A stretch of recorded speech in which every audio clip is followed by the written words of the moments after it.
The Coast Guard emergency call came in at 3:47 a.m. Vessel in distress, 12-foot seas, 40-knot winds. 3 souls aboard sinking 32 miles offshore. Captain Sarah Mitchell launched her rescue boat, knowing they had maybe an hour before the storm made rescue impossible. But as her crew battled through the towering waves, they spotted something unexpected. Another boat heading directly into the worst of the storm. The marina owner from Sunset Harbor, a 67-year-old civilian who should have been safely ashore, was navigating through conditions that challenged even Coast Guard vessels.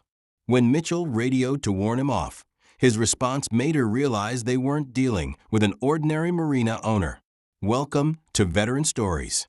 Before we continue this incredible story of storm rescue, hidden expertise, and the moment when 15 years of quiet marina life revealed a past that defied explanation, tell me in the comments which city you're watching from today.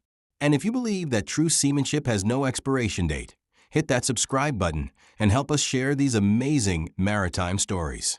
Sunset Harbor Marina sat on the New Jersey coast, 30 miles south of Atlantic City, serving the weekend boaters and fishing enthusiasts who appreciated its quiet location away from the crowded commercial ports. The marina's 50 slips housed everything from 20-foot fishing boats to 45-foot sailing yachts, all overseen by Frank Sullivan, who'd owned the operation for 15 years. At 67, Frank looked like what he was supposed to be, a semi-retired marina owner who'd found peace in the rhythm of tides and the satisfaction of keeping boats properly maintained. He handled slip rentals, supervised the fuel dock, and provided the kind of reliable service that kept customers returning season after season. Frank's background was unremarkable by marina standards. He'd moved to the area after retiring from government service, purchased the marina from its previous owner, and settled into the quiet routine of coastal life. He was knowledgeable about boats, professional with customers, and competent enough to handle the occasional emergency that arose in marine operations. The Coast Guard Station Cape May, 20 miles north, knew Frank as a cooperative marina owner who maintained proper safety equipment and followed maritime regulations. Their interactions were routine: annual inspections, occasional assistance with recreational boating incidents, and the standard coordination that existed between Coast Guard operations and civilian marine facilities. Frank preferred it that way. October storms along the New Jersey coast could be unpredictable, but the system moving in from the Atlantic showed signs of becoming particularly dangerous. The National Weather Service had issued small craft advisories, then warnings, then finally gale warnings as wind speeds climbed toward 45 knots and wave heights reached dangerous levels. By midnight, Sunset Harbor was secured for heavy weather. Frank had personally checked every mooring line, ensured that all fuel systems were properly shut down, and verified that the harbor's breakwater could handle the expected storm surge. The marina's boats were as safe as he could make them. Frank was monitoring weather radio in his office when the emergency call came through at 3:47 a.m. A 32-foot fishing vessel named Lucky Strike was taking on water 32 miles offshore, with 3 crew members aboard and no working bilge pumps. The boat's position put them directly in the path of the storm's worst conditions. Coast Guard Station Cape May responded immediately, launching their 47-foot motor lifeboat with Captain Sarah Mitchell commanding. Frank listened to the radio traffic, automatically calculating distances, response times, and the deteriorating weather conditions that would affect the rescue operation. The math wasn't good. Even with their superior equipment and training, the Coast Guard boat would need 40 minutes to reach the distressed vessel. In 12-foot seas and 40-knot winds, 40 minutes might be too long. Frank studied the radar display showing the storm's position relative to the sinking boat. He knew these waters better than most people knew their neighborhood streets, every reef, every current pattern, every shortcut that could save precious minutes in an emergency. He also knew that his 38-foot rescue vessel Harbor Guardian, moored at the marina's fuel dock, could reach the distressed boat 15 minutes faster than the Coast Guard response from Cape May. The boat was equipped for heavy weather, maintained to commercial standards, and capable of handling conditions that would challenge larger vessels. Frank made a decision that his marina insurance would probably not approve of. He began preparing Harbor Guardian for launch into the worst storm conditions he'd encountered in 15 years of marina operations. As he ran through his pre-launch checklist, Frank's movements became more purposeful, more precise, suggesting training that went beyond civilian marina management. Frank started the engines, checked his communications equipment, and reviewed the safety gear that most marina owners would never need to use professionally. Then he backed away from the dock and headed directly into 12-foot seas and 40-knot winds. Captain Sarah Mitchell had been commanding Coast Guard rescue operations for 12 years, and she'd never seen civilian vessels perform in heavy weather the way Harbor Guardian was performing as she spotted it on radar. While her own crew fought to maintain control of their 47-foot motor lifeboat in conditions that tested their training and equipment, the civilian boat was moving through the same sea state with a steadiness that suggested either reckless inexperience or professional competence. Mitchell radioed Harbor Guardian on Channel 16. Civilian vessel Harbor Guardian. This is Coast Guard Station Cape May. You are heading into dangerous sea conditions. Please alter course and return to safe harbor. Frank's response came back immediately, his radio technique crisp and professional. Coast Guard Cape May, Harbor Guardian. I'm aware of sea conditions and proceeding to assist vessel in distress. My ETA to Lucky Strike is 22 minutes. Mitchell paused. Frank's radio protocols were exactly correct, his position report was precise, and his estimated time of arrival suggested he was navigating with professional accuracy.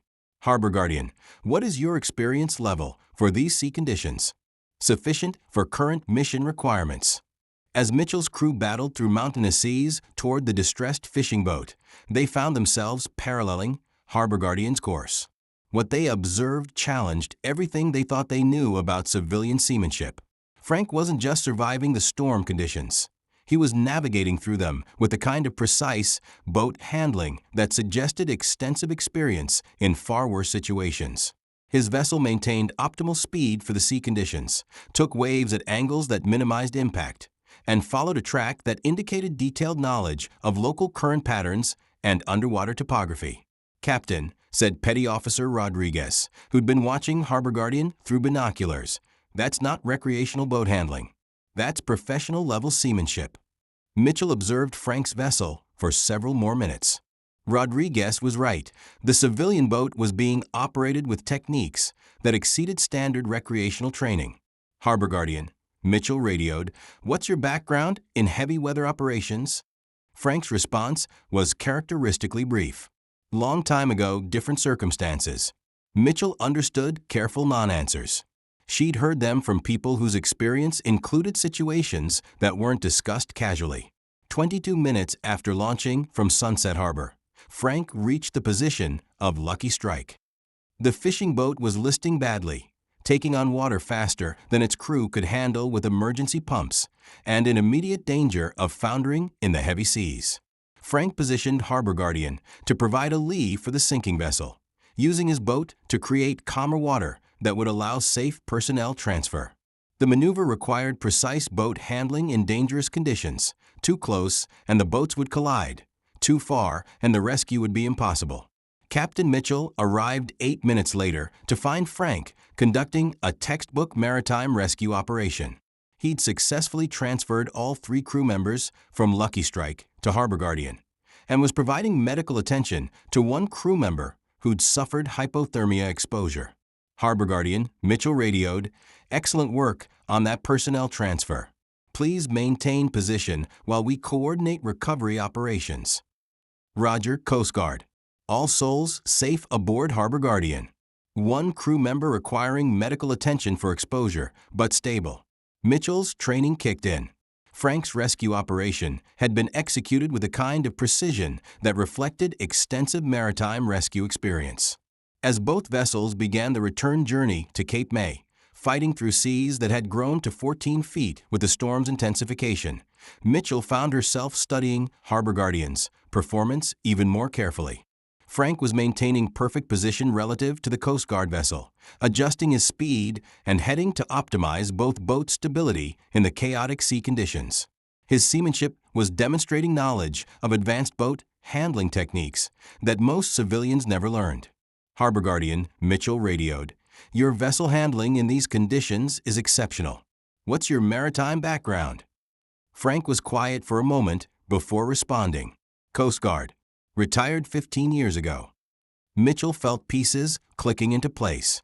Frank's radio protocols, his rescue techniques, his seamanship in extreme conditions, all of it suggested not just Coast Guard experience, but significant Coast Guard experience. "What was your rate and final assignment?" Another pause. "Master Chief." "Various assignments." Mitchell's respect increased immediately. Master Chief Petty Officers were the senior enlisted leaders of Coast Guard operations, typically with decades of experience in the most challenging maritime conditions. "Master Chief, what specialty?" "Search and rescue," among other things. As both boats reached the relative safety of Cape May Harbor, Mitchell began to understand the full significance of what she'd witnessed. Frank Sullivan wasn't just a former Coast Guard member.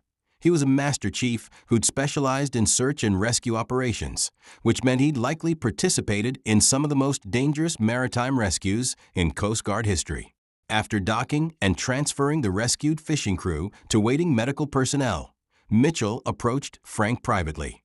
"Master Chief Sullivan," she said, using his former rank, "I need to ask you something directly. That rescue operation you conducted tonight, that was professional-level SAR work. How long were you active duty?" Frank looked at Mitchell with eyes that reflected 30 years of maritime service. 32 years. 1975 to 2007. 32 years in SAR law enforcement, maritime security. Whatever the mission required. Mitchell did quick math. Frank had served during some of the most significant maritime emergencies and rescue operations of the past 3 decades. "Why didn't you identify yourself as former Coast Guard when you launched tonight?" Frank looked back toward the harbor entrance, where 14-foot swells were still visible beyond the breakwater. "Because I'm not Coast Guard anymore. I'm a marina owner. But when people need help at sea, some things don't change." Over coffee in the Coast Guard station, as the storm continued to batter the coast outside, Frank shared pieces of his service history. Not operational details, he was too professional for that, but the broader outline of a career that had taken him to some of the most challenging maritime environments in the world. "Started as a seaman apprentice in 1975, Frank told Mitchell. "Worked my way up through different specialties: search and rescue, marine safety, law enforcement, maritime security." "What kind of rescues did you work?" Frank was quiet for a moment. "Hurricane evacuations, vessel groundings, medical emergencies at sea, offshore platform accidents. A few situations that made the news, most that didn't." Mitchell understood. Coast Guard search and rescue operations often involved life and death situations that tested equipment, training, and human endurance to their limits. "Why did you choose marina operations after retirement?" "Because," Frank said, looking out at the storm, "I spent 32 years responding to maritime emergencies. I wanted to spend my retirement preventing them." As their conversation continued, Mitchell learned that Frank's Coast Guard service had been far more significant than his modest description suggested. Master Chief Petty Officers, with 32 years of SAR experience, were among the most respected professionals in maritime rescue operations. "Master Chief," Mitchell said, "I've been commanding rescue operations for 12 years, and what you did tonight was some of the finest seamanship I've ever witnessed. That rescue would have challenged our best crews." Frank shrugged. 32 years of practice. It was more than practice. You handled those sea conditions like someone who'd operated in far worse. Frank was quiet for a long moment. "I have." "What kind of worse?" Frank looked directly at Mitchell. "The kind where failing meant people didn't come home." Mitchell began to understand that Frank's career had likely included operations that most Coast Guard personnel never experienced: the extreme rescues, the impossible conditions, the situations where conventional procedures weren't adequate. Word of Frank's rescue operation spread through Coast Guard Station Cape May, not as publicity, but as the kind of professional interest that develops when people recognize exceptional maritime competence. Young Coast Guard members began asking Frank technical questions about heavy weather operations, advanced seamanship, and rescue techniques that weren't covered in standard training manuals. Frank answered their questions when asked, always emphasizing that his experience came from a different era of Coast Guard operations, when equipment was less sophisticated and crews relied more heavily on seamanship and individual skill. The technology is better now, Frank told a group of junior petty officers. But the ocean is the same. Understanding how water moves, how boats respond, how weather affects everything, that doesn't change. His influence on local Coast Guard training became significant. Techniques he suggested were incorporated into heavy weather training protocols. Seamanship principles he'd learned through decades of experience were studied by crews preparing for challenging assignments. 6 months after the storm rescue, Frank continued operating Sunset Harbor Marina with the same quiet professionalism he'd maintained for 15 years. But things had changed in subtle ways. Coast Guard crews occasionally stopped by the marina for informal consultation about local water conditions, weather patterns, and maritime safety issues. Frank's experience made him a valuable resource for operations in the area. Young Coast Guard members requested assignment to Cape May specifically to work with Frank, recognizing the opportunity to learn from someone whose experience spanned 3 decades of challenging maritime operations. Master Chief, a young petty officer asked during one of these visits, "What's the most important thing for someone beginning their Coast Guard career?" Frank was quiet for a moment, watching boats navigate the harbor entrance in conditions that would have challenged many mariners. "Understand that the ocean doesn't care about your rank, your training, or your equipment," he said. "It only responds to competence, respect, and sound seamanship. Everything else is secondary." 2 years after the storm rescue, Frank was invited to speak at the Coast Guard Academy about maritime rescue operations and career leadership. The audience included cadets, active duty officers, and senior enlisted personnel interested in learning from someone whose experience bridged different eras of Coast Guard service. Frank's presentation focused on the fundamental principles that remained constant despite technological advances. Reading sea conditions, understanding weather patterns, maintaining seamanship skills that technology couldn't replace. "The Coast Guard gave me 32 years of opportunities to serve," Frank told the audience. "But the most important thing it taught me was that maritime rescue isn't about the person doing the rescuing. It's about the people who need help. Everything else is just tools and techniques." After his presentation, a young cadet approached Frank. "Master Chief, I've been studying Coast Guard rescue operations. Your career included some legendary SAR cases. What made the difference in those situations?" Frank smiled. "Cadet, the difference was never just one person. It was training, teamwork, equipment, and sometimes luck. But mostly it was remembering that when people call for help at sea, failure is an option." 5 years after the storm rescue, Frank received recognition he'd never sought. Induction into the Coast Guard Aviation and Rescue Swimmers Hall of Fame, honoring his contributions to maritime rescue operations over 3 decades of service.